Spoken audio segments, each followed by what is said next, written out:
Hello and welcome to the Womb-Centered Healing Podcast.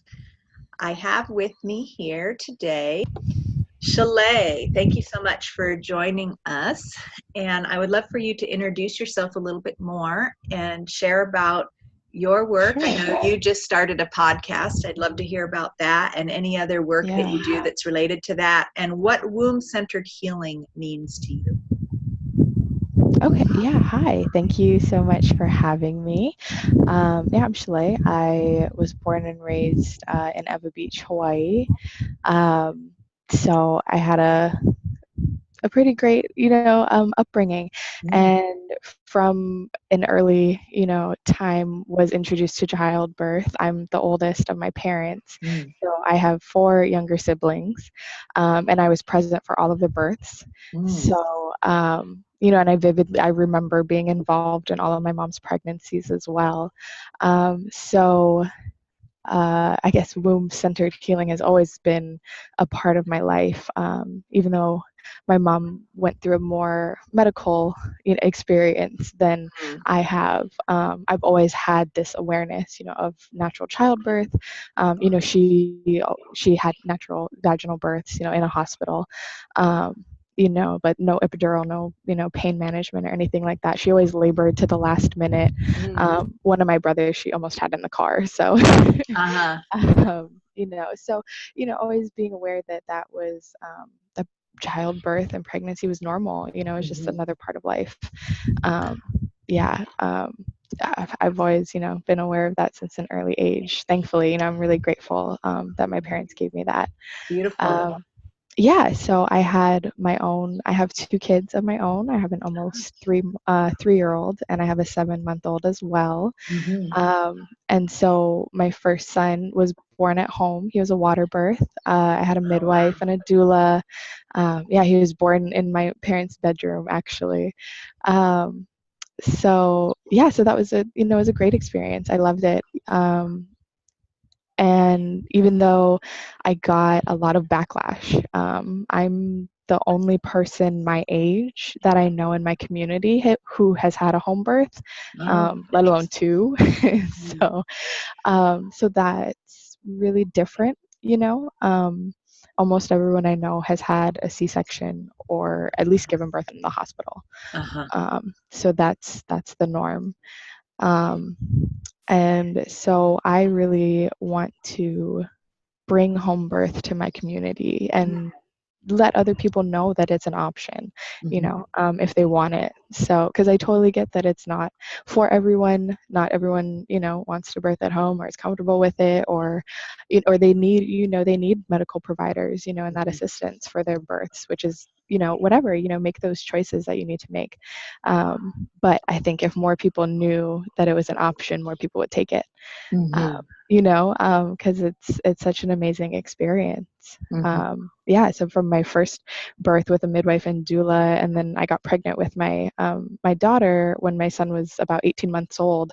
And I remember I told my partner, that we were expecting again, and he just kind of looked at me and was like, "Well, you just want to do it, by ourselves this time." So we did, and it was great. It was we had a free birth and it was a really freeing experience. It was great. It's been great for our relationship. And, we have a much deeper bond and trust, and love of each other, I think, from that experience. And welcoming her in has been it's such an easy transition, honestly. So that's, she's such a happy, bright baby. Her name actually means morning star in Arabic. So it's connecting with you, it feels like divine in a way. And I mean, it's funny, since we decided on her name, I've been meeting more people with her name or seeing morning star brought up more often, or seeing people with the name morning star. It's interesting. So it's just been great. Could you tell us? I'd love to hear the word in Arabic that means morning star. Sure. Yeah, her name is Soraya. Soraya. Yeah. So Soraya. And so it's derived from an older Arabic word for the Pleiades, the constellation in the sky. So there are names for those stars in multiple languages. Yeah. So yeah. Wow, beautiful. And so Thank you. I would love for you to share more about this seeming disparity between your approach to childbirth and what most people your age have learned or have access to or understand about childbirth. I would love for you to share about that. Where is that, in your opinion, where is that disparity coming from? How come you know about the possibility of natural home, free even childbirth, and all of your other peers are maybe getting planned cesarean births and are needing to go to the hospital? How do you know about that? How come they don't know about that? How come they don't know about that? Yeah, I think it's just fear. And I don't think it's that people don't know about it, but I think a lot of people don't see that choice as accessible for themselves. It's seen as a luxury. It's seen as a rich white woman thing to do, honestly, Why do you think that is? Well, I think it especially comes from the racial disparities of, even in Hawaii, people not being able to access hospitals when they, like in the States, where when hospitals were first being built, Black women weren't able to access them, and so having to rely on granny midwives and community midwives, that kind of thing. And so now the hospital is seen as a right, it's a privilege. Our people didn't have that before, and who knows what happened, when women weren't able to access medical providers when they needed to, so it's so there's that fear, what if, just in case I need to be at the hospital if something happens, kind of thing. But it's also like claiming something that now that was seen as a privilege in the past that ancestors didn't have access to. Now there's access, so there's a claiming and an empowerment in that as well, of saying, yes, now we have now my mom didn't have, or my grandmother didn't have access to this, so and now I do, so I'm not gonna push it to the wayside. It's seen as something really valuable to have that access. So then here you come and say, but you know what? Look at this beautiful experience that you can have at home. And then that sort of flies in the face of this feeling of, I'm empowered now. I'm more empowered than my grandmother or my great grandmother, because now I have access to the hospital. So I would love to hear how you converse about that with people, with your peers. How do you talk about that? I guess it comes from that fear also of not knowing our bodies, or feeling like we can be authorities on our bodies. They're like, well, how do you know you're okay? How do you know your baby's okay if you don't have an ultrasound, or you're not getting prenatal care, or or even in labor, you don't have a Doppler. How can you know the baby's okay? Kind of thinking, all the what ifs that people have. But and I find that it kind of comes back to the way that we talk about menstruation and just women's bodies, that our periods are gross and disgusting, and we have to hide them, or be ashamed of them. That pregnancy is this burden, instead of a wonderful gift, that it is. I think it's just it's a mentality, that people have as a society, and trying to shift that is a long road process.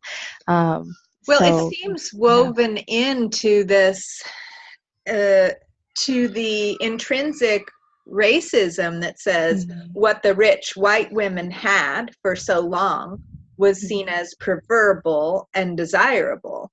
And I mean, this goes on, or what rich white people in general have is preferable or desirable. And and really it's not, you know. Yeah, And not right, necessarily. Exactly. because Yeah. I mean the white women were only relying on hospitals like that and medicalized birth because the white midwives had been murdered for thousands Yeah. of years and Yeah, exactly. prosecuted as doing Hmm. something illegal because Yeah. the doctors, the medical doctors, wanted to take over control Hmm. of childbirth, Yeah. and then presented it as we have this better, safer way, Yeah.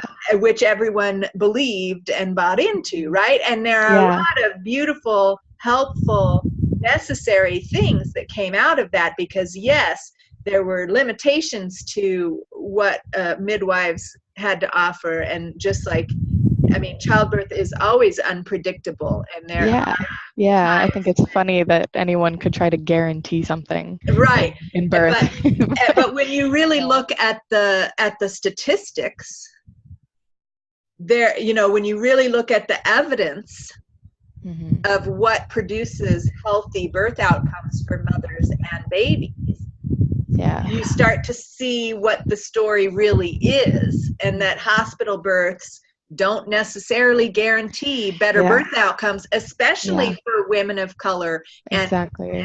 especially if they're having a non-person of color as their, or a Mhm. group of non-people of color as Yeah, as a as their care provider. Yeah. providers. There are Yeah. appalling statistics about that, Yeah. about women of Yeah. color getting substandard care and having much less of a healthy birth outcome, like Hmm. appalling Yeah. statistics. And I don't know the Yeah. exact numbers, but so when you start to really look at the information, so do you start to, when you talk with people in your community, do you share about that at all, or how do you share with people? Because it's hard to just tell people, Yeah. you know, I think your ideas are based on fear. I mean, that probably doesn't go over so well.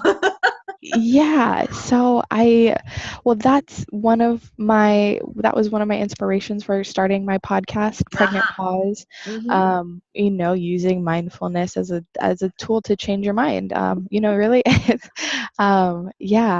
because that it was a really powerful tool for me. This last year, I was in therapy, working with a therapist, a wonderful woman, who got me back into guided meditations because I did them a lot in high school.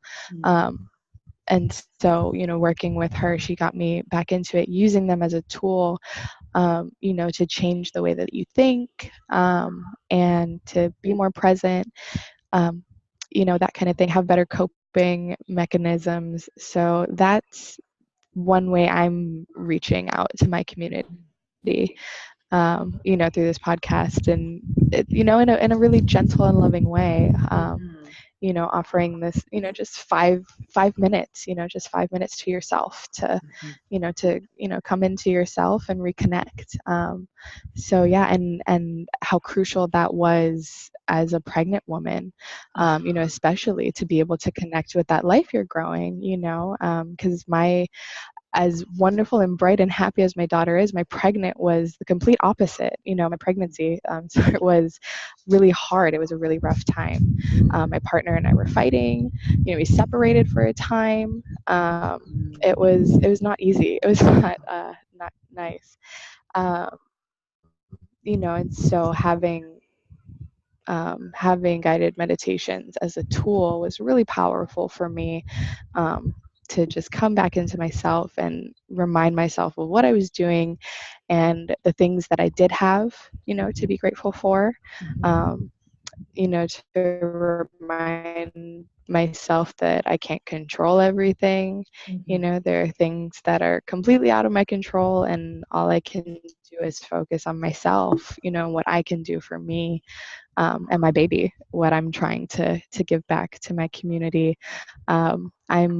Right now I'm working in a doula certification course, so hopefully, and I'm really waiting for women to reach out to me. I'm a little uncomfortable with the business side of it, I guess, and that's just a personal thing that I guess I'm working on. But I would rather, women reach out to me, and ask that I stand with them on their journey. So I'm just waiting, I guess you could say, for someone to ask me.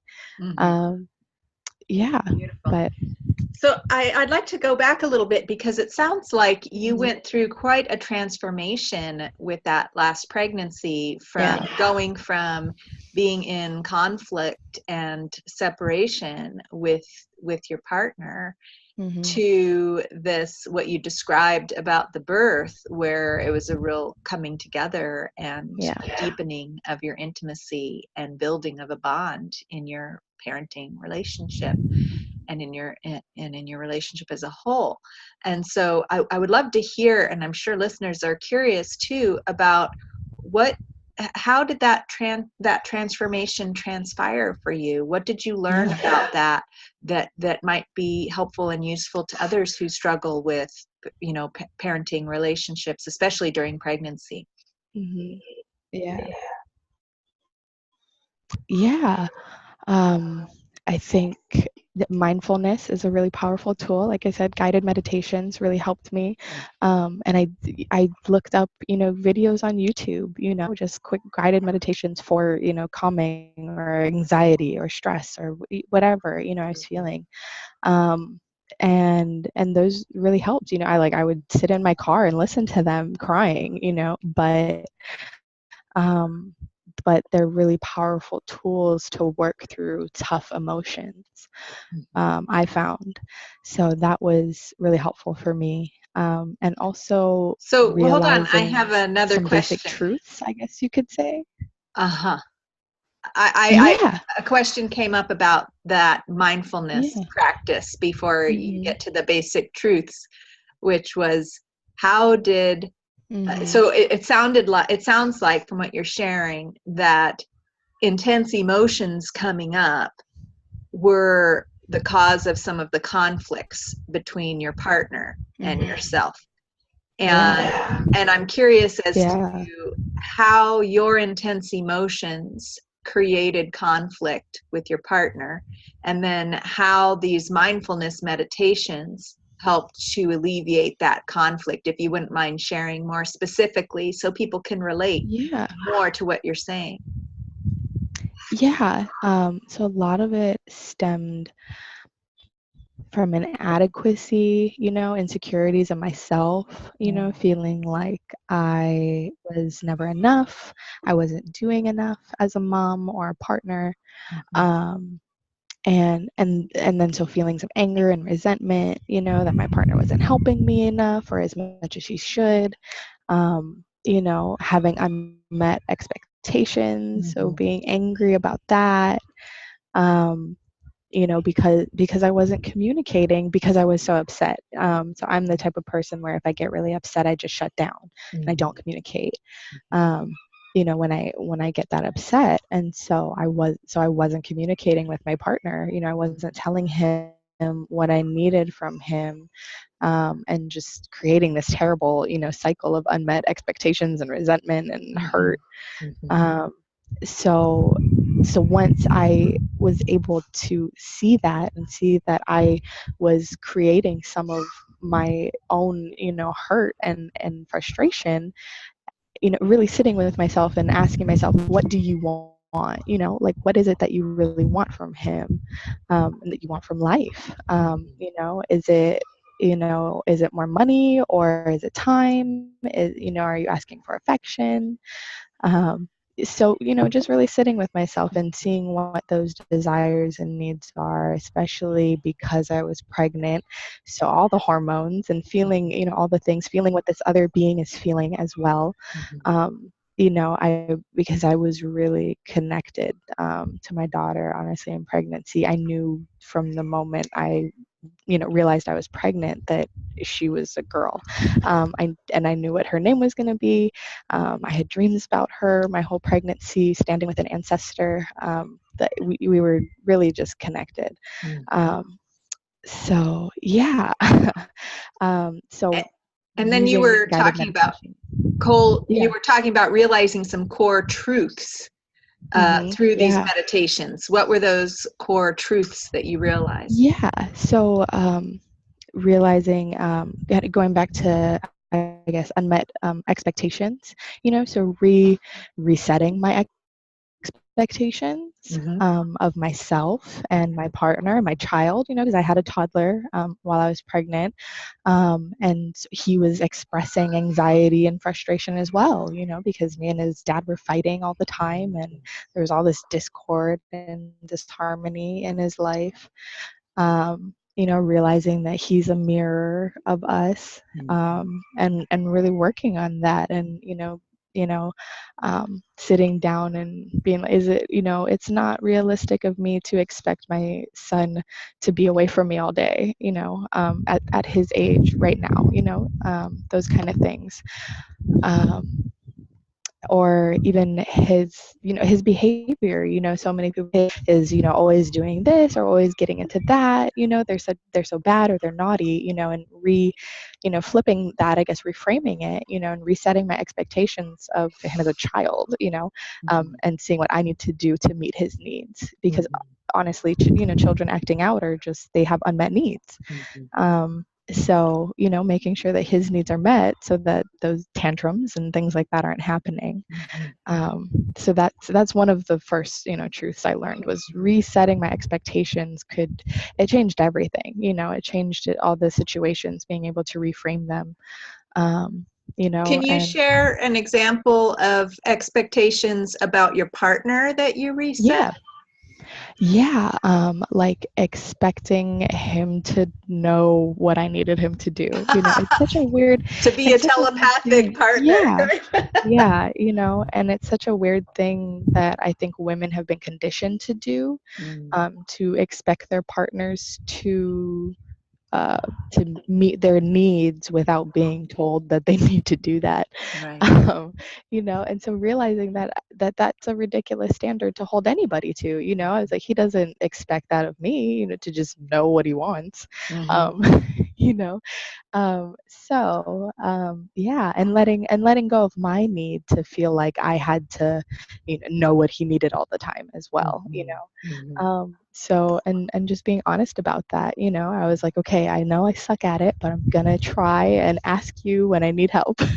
Right. And just being really honest about it and vulnerable, Did you which is find? hard. Yeah, it is hard, and I relate to my personal experience, and I wonder if you have found something similar to my experience, which is that in the first attempts to ask for what I want or need, sometimes there's a backlog of all the times that I didn't get what I want or needed, and so the asking comes out with a bit of a twist to it, like a stab or a jab or a resentment or Yeah, yeah, acid to it, right? Like, yeah. Can are you you just help me going to do already? this for me now or not? Instead of, Yeah. hey, honey, could you please do this? Yeah. Or even if I manage to say, hey, honey, could you please do this?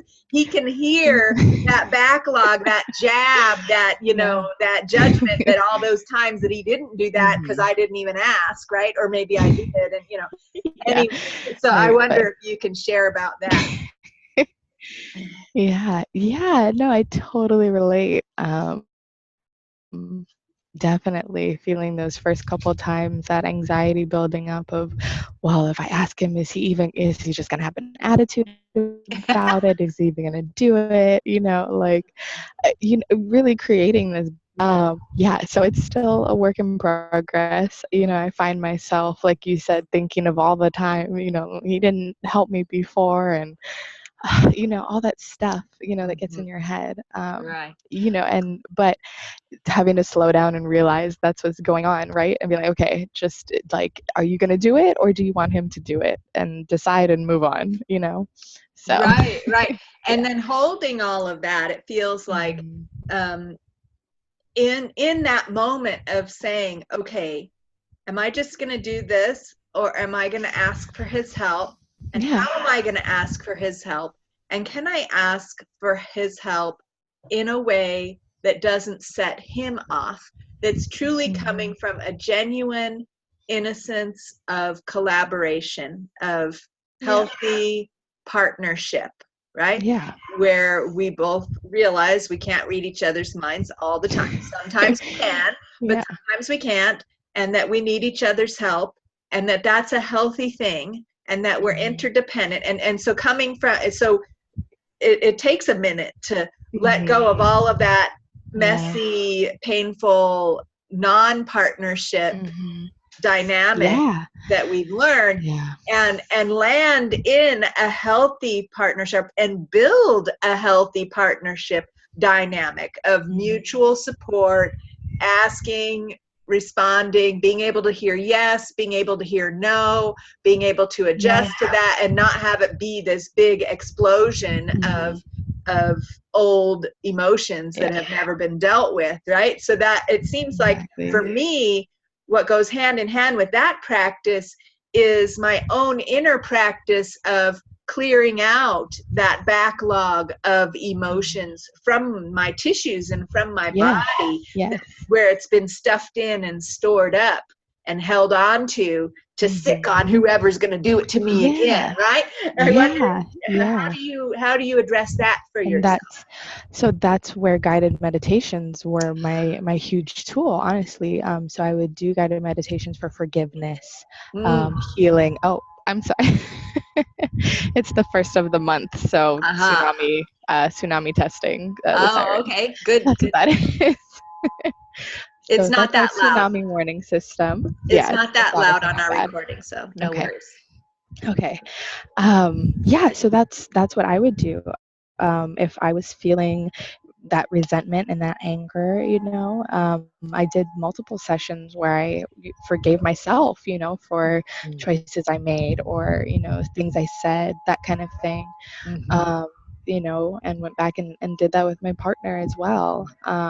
So, like I said, the guided meditations have been a really powerful tool, for healing, for me, for getting back to those memories, even that we're holding on to, that form, identities.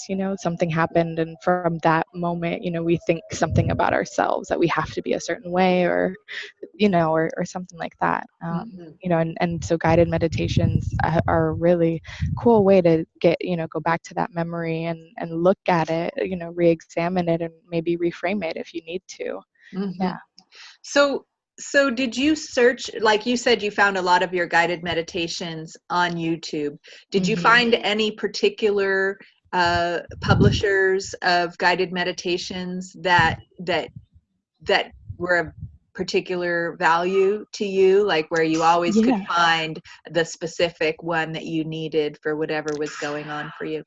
I really liked, there's an Australian guy on YouTube. He does 20-minute meditations. I believe his name is Steven Johnson. Mm-hmm. Um, but if you look up 20-minute meditations, his are usually the ones that come up. So he's got great ones for anxiety, stress. He does like guided imagery as well, so walks, that kind of thing. So those, I really enjoy those. Mm-hmm. They're not for everybody, but I really enjoy the guided imagery Mm-hmm. meditations as well. Mm-hmm. So I liked him a lot. And when I worked with my therapist, she used an app called Calm. So Mm-hmm. if you're interested, that's a really great app. They've got like 7-day sessions, that you can go through for happiness and, like I said, anxiety, stress, that kind of thing. So little like mini episodes for those. So yeah, and honestly, sometimes I would just like look up guided meditation anxiety and just click on the first video, if I was feeling, that upset or anything like that. Mm-hmm. Um, but also using, breathing techniques that I learned to calm myself anyway, if I didn't have access to a guided meditation. That's really powerful. Or even tapping techniques I found were really helpful for me. It was so crazy that once I found out about tapping, I realized that it's something I've done since I was a child, actually, is tap on my collarbones or my wrists, even when I was anxious or upset.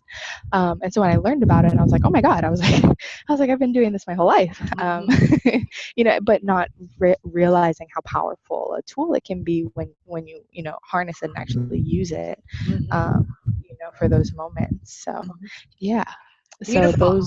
that's what I do. Yeah, that's, when I get that upset, and so having, re-examined my expectations, I've kind of shifted my life, and the way that I live. I don't feel as stressed to get stuff done all the time, or be a super mom or anything like that. I'm enjoying the time that I have with my children, and trying to make some kind of impact in my community, I hope, by just sharing my story and my truth.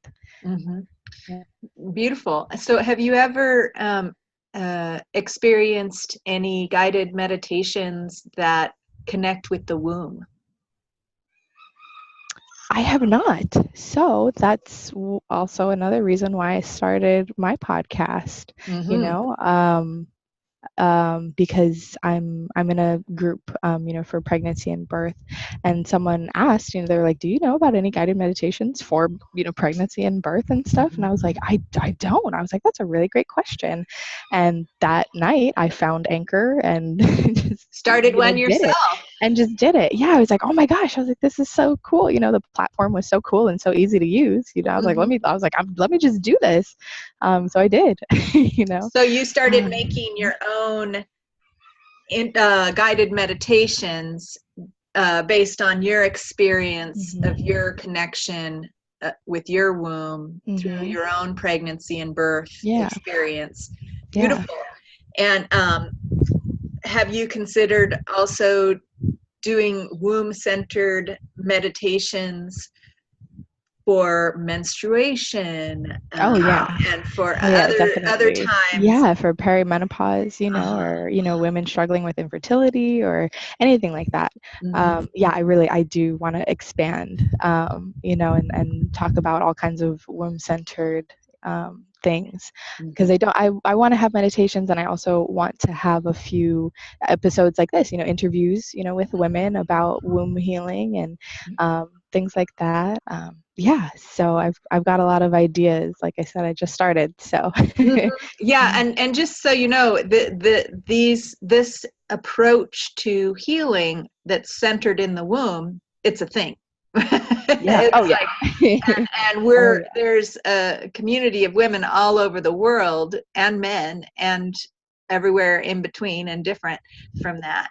All genders are exploring the importance of the womb, because we all came from a womb. Yeah, right? Exactly. And so womb-centered healing meditations or practices can help with, of course, pregnancy and birth, preparing for birth. It can help with motherhood. It can help with menstruation from menarche, which is when young women's first menstruation, which a lot of young women have a lot of anxiety and fear and misunderstanding and lack of knowledge about, right? So guided meditation is a wonderful way to help with that.